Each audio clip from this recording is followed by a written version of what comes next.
Aristóteles fue un filósofo de la antigüedad que vivió en Macedonia y en la antigua Grecia durante el siglo IV a.C. Su pensamiento, junto al de Sócrates y Platón, constituye uno de los pilares sobre los que se desarrolló la filosofía de Occidente. Aristóteles fue discípulo de Platón y de Eudoxo de Cnido durante los 20 años que permaneció en la Academia de Atenas. Poco después de dejar esa institución, se instaló en Macedonia para desempeñarse como maestro de Alejandro Magno. Luego de la asunción al trono del hijo de Filipo II, regresó a Atenas, donde fundó el Liceo, en el que enseñó hasta un año antes de su muerte.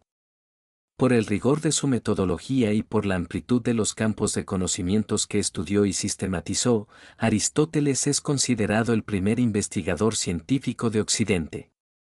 Aristóteles nació en el 384 a.C. en Estagira, una pequeña localidad del reino de Macedonia cercana al monte Athos. De su población natal deriva el apodo con el que se lo conoció, el Estagirita. Fue el hijo menor de Festias y de Nicómano, el médico personal de los reyes de Macedonia Amintas III y Filipo II. Desde pequeño su padre le enseñó los secretos de la medicina y de ahí provino su afición a la investigación experimental. Luego de la muerte de su padre y de su madre, fue adoptado por Proxeno de Atarneo, que se había casado con Arimnesta, la hermana mayor de Aristóteles. En el 367 a.C., cuando tenía 17 años, Proxeno lo envió a Atenas para que ingresara en la Academia de Platón. No se sabe con certeza qué relación personal se estableció entre ambos filósofos, pero está claro que no fueron amigos. Poco después de la muerte de Platón, en el 348 a.C., Aristóteles aceptó la invitación de Hermias de Atarneo para instalarse en Aso, en Asia Menor, en compañía de su discípulo Teofrasto. En Aso, el estagirita se dedicó a la enseñanza, a la escritura y a la vida doméstica. Primero se casó con una sobrina de Hermias llamada Pitias, con la que tuvo una hija, Pitias la joven. Luego de la muerte prematura de su esposa, se unió a una estagirita de nombre Herpilis, que le dio un hijo, Nicómaco. En esa época también adoptó a su sobrino Nicanor, que era hijo de Proxeno y de Arimnesta.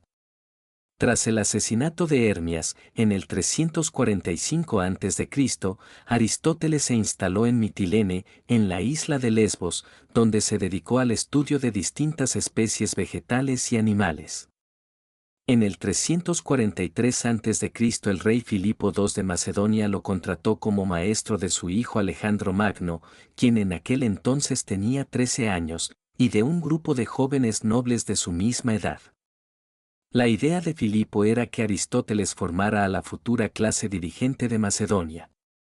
Aristóteles enseñó a Alejandro y sus compañeros matemática, gramática, lógica, ética, historia, geografía y literatura. También les inculcó el amor hacia los héroes de los poemas homéricos, en especial, hacia Aquiles y Patroclo, y valores como el heroísmo, el honor y el respeto hacia la palabra dada.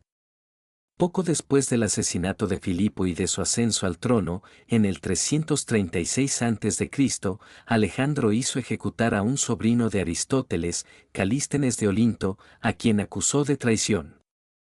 Este asesinato produjo un quiebre en la relación entre Alejandro y Aristóteles, quien se refugió en Estagira por temor a una posible represalia del emperador macedonio. En el 334 a.C. Aristóteles, en compañía de Teofrasto, se instaló en Atenas, donde fundó el Liceo, una institución pedagógica de enseñanza pública y gratuita. El Liceo se contrapuso a la Academia Platónica, dirigida en ese momento por Genócrates de Calcedonia. Durante los 11 años que dirigió el Liceo, Aristóteles se propuso sintetizar todo el saber alcanzado hasta entonces por la humanidad. Esto es solo un resumen de la vida de este ejemplar personaje. Hasta pronto.